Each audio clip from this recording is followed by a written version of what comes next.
The Radio Memories Network is brought to you in part by Liberated Syndication, podcast publishing made easy, libsyn.com. That's libsyn.com. Welcome to Sci-Fi. From its earliest time, radio has always been interested in science fiction. Characters leap into your living room as we go on an adventure into time and space. We now go back to the early days of science fiction on the radio and our imaginations with our featured sci-fi presentation. Countdown for blast-off. X minus 5, minus 4, minus 3, minus 2, X minus 1. Fire.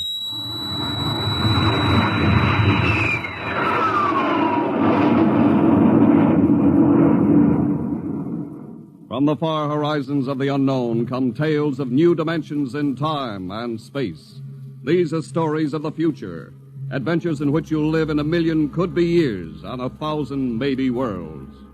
The National Broadcasting Company presents X minus 1.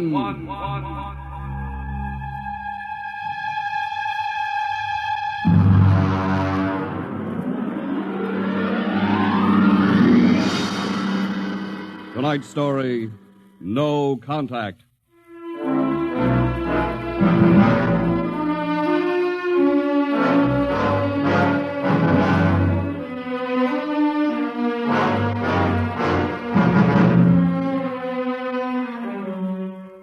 It was in the year of 1982 that spacemen first discovered the Great Galactic Barrier. In the past 10 years, rocket travel to the moon and the nearer planets had become commonplace. And then men fixed their sights on a more distant star, the remote planet known as Volta.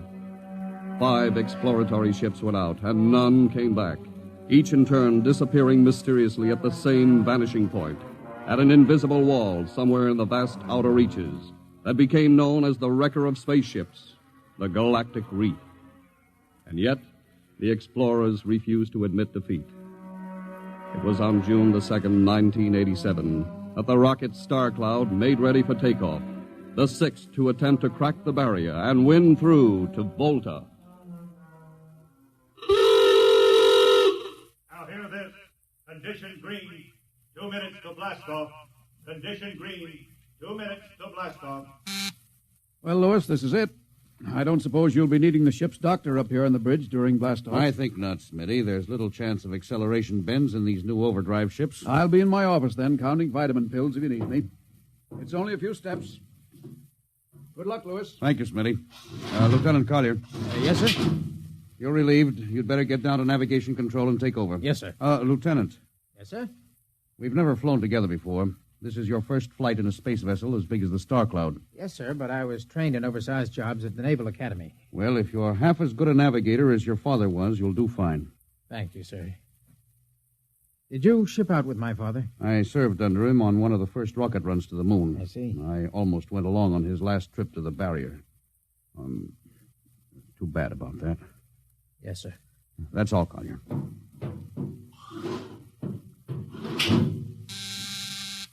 Lieutenant Paulson. Get me the ground control tower on the field. I want to talk to Colonel Harrison. Yes, sir. Go ahead, sir. I've patched in the bridge speaker. Colonel Harrison? Yes, Captain? We're standing by for takeoff in 30 seconds. Good. The field is cleared of all personnel. We'll try to reestablish radio contact immediately after takeoff. In any event, there'll be a 24-hour ground monitor. Fine. Good luck. Hope you make it. Thank you. Bridge to navigation control. Have control, Collier. Ready, Lieutenant? We're ready, Captain. The course is in the integrator for takeoff at 1200 hours. All right. Stand by for blastoff. Bridge to engine room. Fire up your rocket chambers. Take off at exactly 1200 hours. I'll read you off. 20 seconds. 19. 18. 17. 16. Hold it. Revoke all orders. Who turned in that alarm? Paulson, sir. We've uncovered a stowaway. Stowaway where? Hiding in sickbay. Dr. Smithson found him. Have him brought up to the bridge. Engine room, kill your rockets and stand by.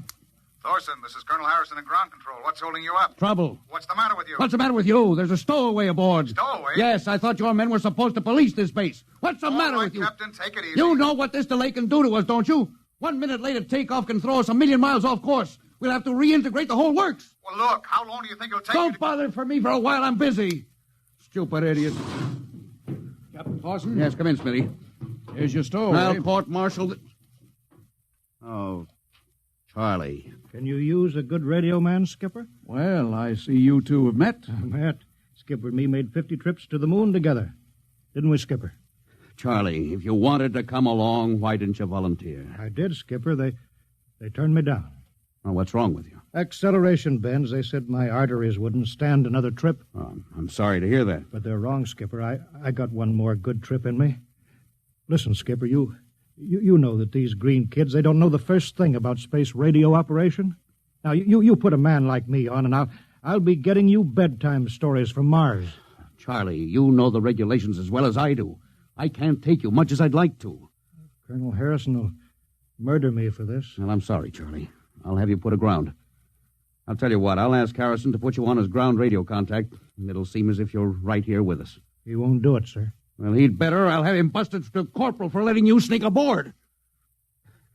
Look, Charlie, you better be off. Paulison. Yes, sir. I'm sending this man aground. Give him time to clear the launching platform. Yes, sir. So long, Charlie. I'm sorry. Good luck, Skipper. I thought you were going to have him drawn and quartered. If it had been anyone else, I would have, Smitty.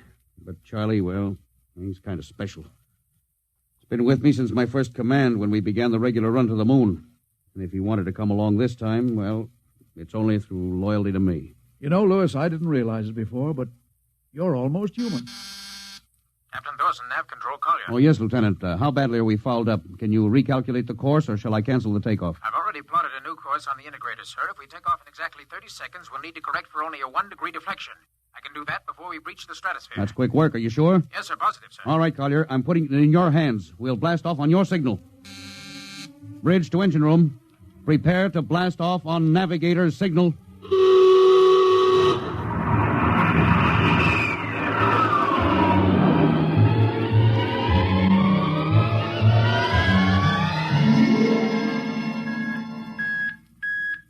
How are we doing, Collier? Coming on the bearing, sir. That's 4, 3, 2, 0. We've intersected the course vector. Good work, Collier. Course is corrected, sir. We're ready to go into atomic overdrive anytime you say. All right.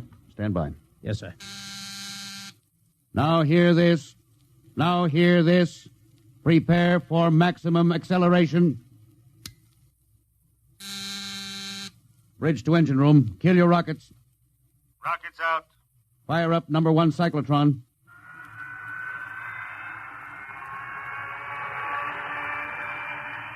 Number 1 ready. Fire up number 2.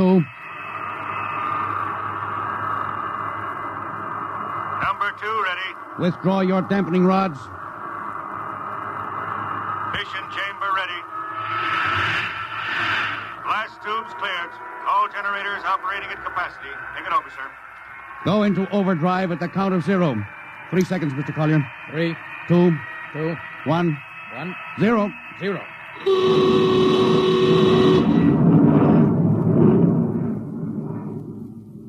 How are we doing, Collier? On course, sir.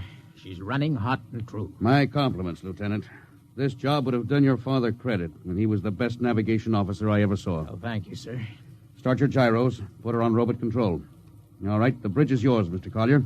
If you need me, I'll be in Dr. Smithson's office. Yes, sir.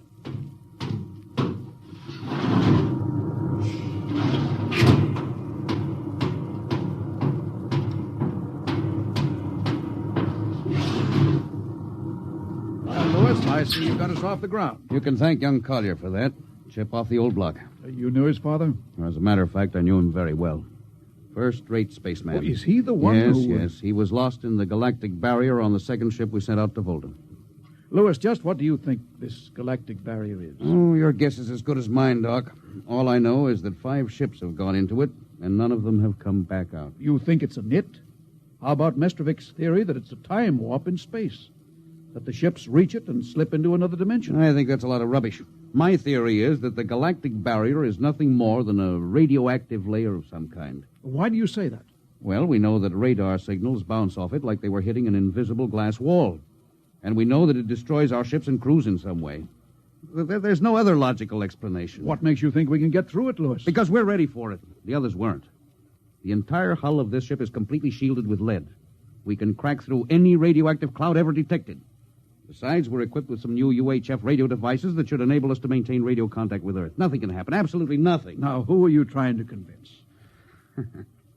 Myself, I suppose. Lewis, you've had your share of glory. First skipper to reach the moon back in 1962. You could have retired. Why are you risking this trip? 5 ships are missing. Men like Prentice, Margetson, young Collier's father. I'm tired of seeing good men fed into that meat chopper. Then why are we going to Volta? We haven't any choice, Smitty. We're in a race, the kind of race where men and ships are expendable. According to the Interspace Code, the first nation to reach Volta can claim it. Well, personally, I want no part Now, of it. Doc. I'll have to play physician, morale builder, and mother substitute for 112 slightly nervous men. Well, your morale doesn't sound too good, Doc. As morale officer, I can state without fear of contradiction, it is terrible. And something tells me as we approach that galactic barrier, I'm not going to be alone.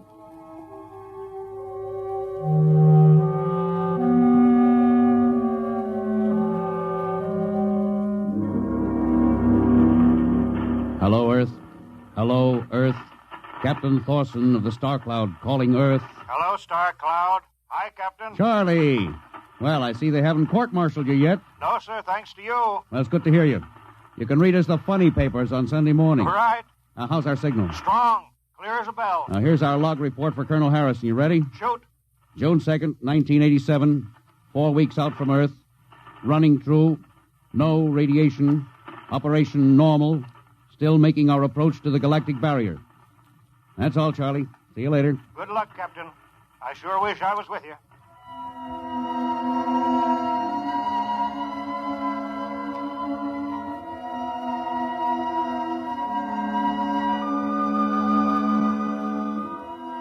How's the morale, Smitty? The men know we're getting closer to the barrier. They're beginning to show a little tension, Lewis.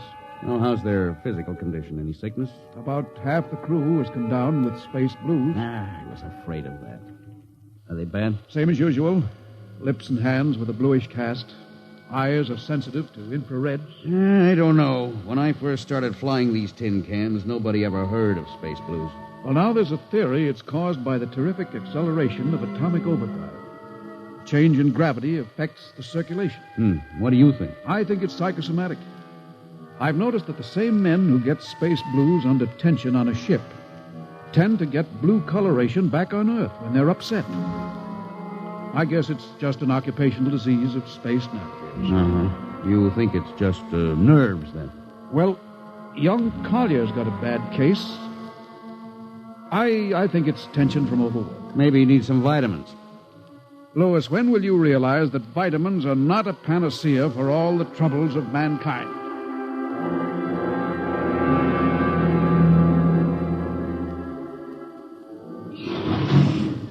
Sir, I understand that you've relieved me from duty. Well, Dr. Smithson says you aren't looking very well, Collier. I'm giving you a rest. Sir, I feel perfectly able to continue. Your lips are as blue as Minnetonka. Captain, I'd like to remain at my post. Don't be foolhardy, Lieutenant. I'm not being foolhardy, sir. I have a special, personal reason for wanting this expedition to reach Volta. Your father? Yes, sir. You think he might still be alive? I have to find out what happened, sir. I think I understand. Very well, Collier. Report back to duty.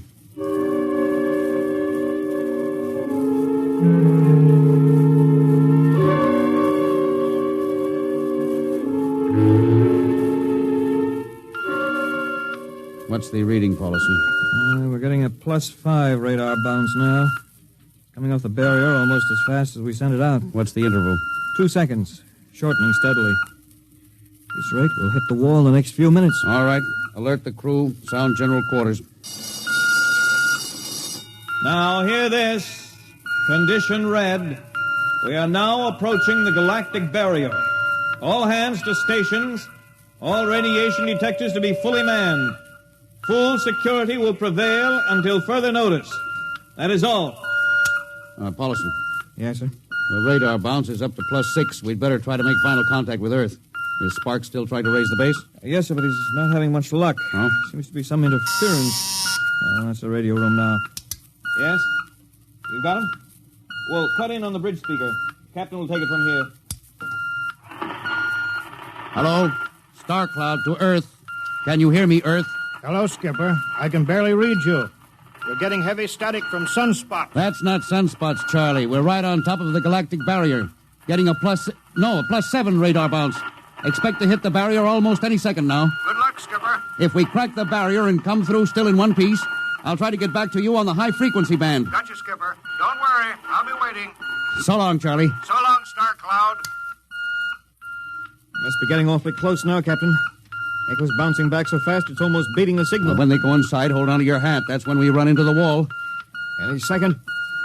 Hold on. Oh, here goes nothing. Here it comes.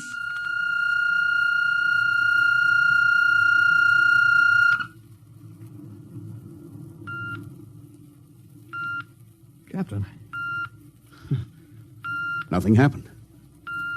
We made it.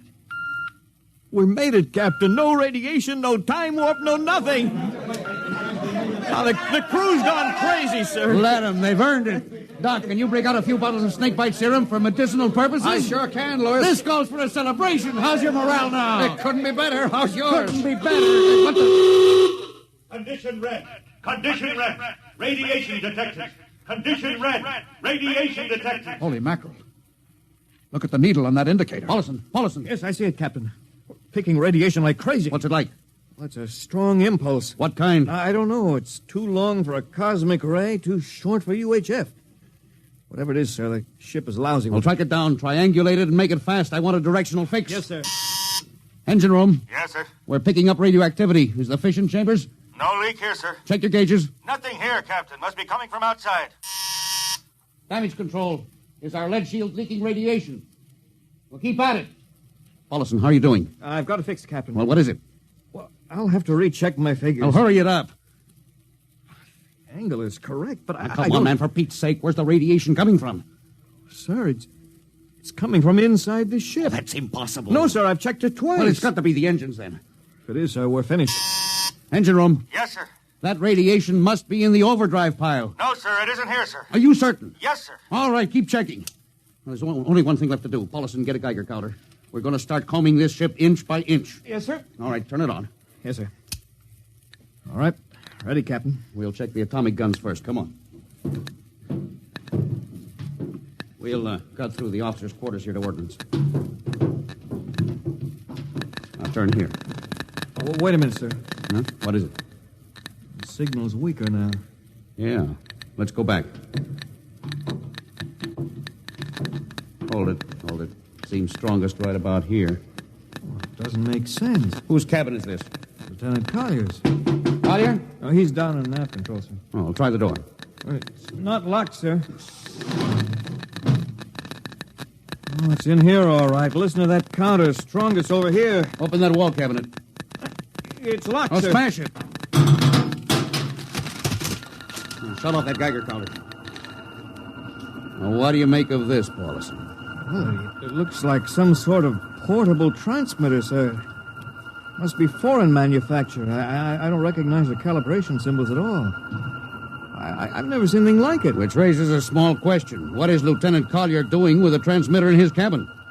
I don't know, sir. Well, I intend to find out, Paulson. Get down to nav control and bring Collier up to the bridge on the double. Well, hadn't we better find some way to shut this thing off first? I know a way.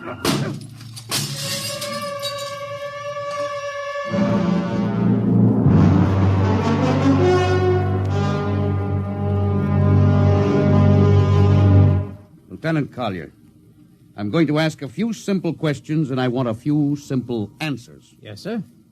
What were you doing with a transmitter in your cabin? Transmitter, Captain? Oh, you know nothing about it. Oh, no, sir, I don't. Do you recognize these calibration symbols? No, sir. Can you think of how it might have been placed in your cabin without your knowing it? No, sir, unless someone came in while I was on duty. Would that have been possible? I suppose so, if someone had a key. I found your cabin door unlocked. Well, I meant a key to the wall cabinet. I didn't say the wall cabinet. Well, I... You what, Lieutenant? How could you have known it was in the wall cabinet? Well, I just assumed, sir. Lieutenant Collier, I find it hard to believe you would lie. Having known and respected your father, having observed the way you handle your job. However, I intend to get to the root of this thing. May I have your wristwatch, Lieutenant? Sir? Your wristwatch. Yes, sir. Paulison, turn on that Geiger counter. Yes, sir. Hold this watch next to it. Yes, sir. That's all. Lieutenant, if you hadn't any close contact with that transmitter, how do you explain the radioactivity of this watch? Well, I don't, sir. I think you'd better. To whom were you sending those signals? Condition red. Condition red. There's your answer, Captain. What is this, Collier? Alien spaceship approaching. Alien spaceship approaching. Collier, who's aboard that ship? All right, now talk! Very well, Captain. My mission seems completed. Your mission? Are you admitting that you're an agent of a foreign power? I am stating it. What nation? No nation, Captain. What? I am an agent of the Voltan government. What? The government of the planet of Voltan. You're crazy. Are you so stupid, Captain?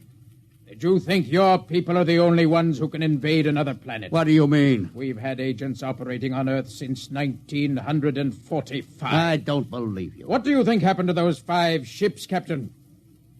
Where do you suppose we got our information? Your language, your culture, family background. Your appearance, you look like... Like Commander Collier? Well, is that so surprising, Captain? You see, Captain, we had a living model. I ought to kill you. That would be very foolish, Captain. I would advise you to surrender without delay. Alien ship now coming in ordnance range. I'll deal with you later, Collier. Paulison? Yes, sir. Put this man in irons, take him away. Don't worry, sir. We'll take good care of him. Carpenter, Robinson. Gunnery. Gunnery Richardson. What's the range? 10,000 meters. They're closing fast. Put your guns on radar tracking.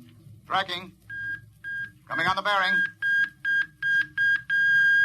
Fire.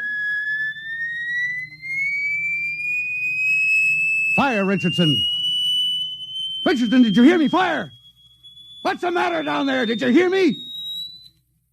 Richardson, answer me. It's no use to shout, Captain. Collier, how did you get loose? Where's Paulison? Lieutenant Paulison is dead. All stations! Lieutenant Collier has escaped. Seize him, men! Don't waste your breath. Your men can't hear you, Captain. What? Those still alive are my men. You're lying. No, Captain. Every ship that has ever left Earth was controlled by a Voltan crew. That's impossible. Those were hand-picked men. Hand-picked by us. I don't believe you. No? Then why not call for help? Carpenter, Robinson, Haley, report. You see, Captain? Carpenter, Robinson, Haley. It's quite useless, Captain. I would advise you to sit very quietly and do nothing. Very well, Collier. You've beaten us. What now? The ship will be taken to Volta for, shall we say, further experimentation. I see. Of course, there's one thing you hadn't counted on. Just what is that, Captain?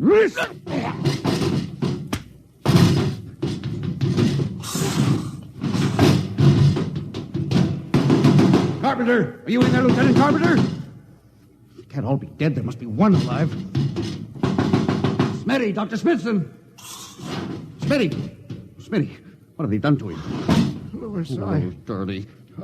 Don't talk. I must lean closer. There's not much time. Louis, space blues. Space blues? What is it, Smitty? What are you trying to tell me? All men with space blues.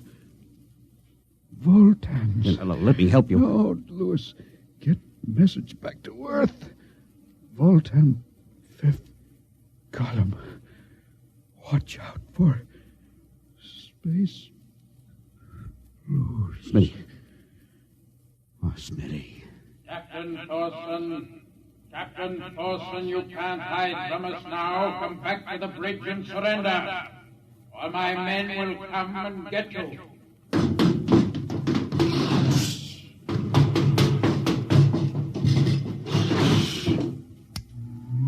Hello. Starcloud calling Earth. Oh, please, God, let me get through before it's too late. Hello. Starcloud to Earth. Come in, please. Come in, please.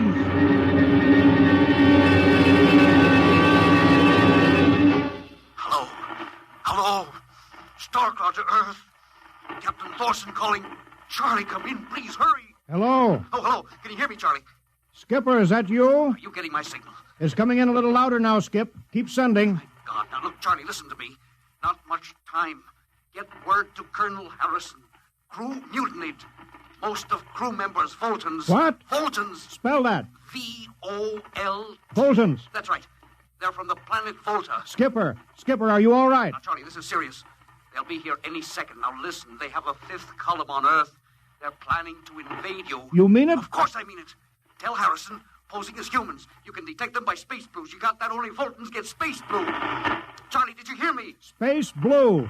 I get you. They're breaking in, Charlie. I'm depending on you. Warn everybody. Captain. They're open the door. So long, Charlie. Tell Hannah. Captain Thorson. Hello, Starcloud. What's the trouble, Sergeant? I was just trying to raise a Starcloud, Colonel. I had any luck? No, sir. No contact. No contact, eh? No, sir. Nearly an hour since they hit the galactic barrier. I don't understand why they haven't tried to get a message back. No, sir. Neither do I. Oh, all right. I'll take over for a while. Yes, you do that, sir. It's all yours. Right. Oh, and Charlie, you better go out and get yourself some coffee. You look a little blue around the gills.